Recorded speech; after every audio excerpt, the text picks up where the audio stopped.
Un meurtre qui nous avait aussi choqué, c'est à Québec. Stasio Galaise a plaidé coupable ce matin du meurtre au premier degré de Marilyn Lévesque. José, on a appris qu'il avait décidé de tuer la jeune femme quand il a compris qu'elle ne lui appartiendrait jamais.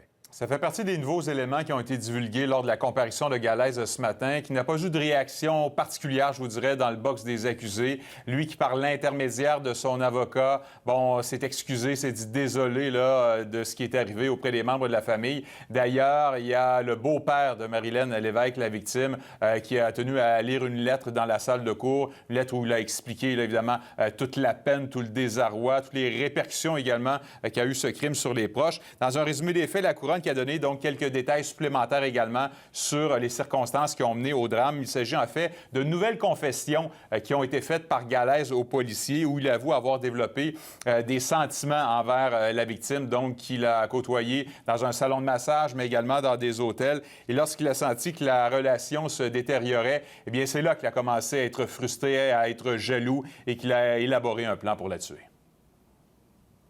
Voilà. M. Galaise a fait certains aveux. Il a fait des aveux tant au niveau de la préméditation que du meurtre en tant que tel.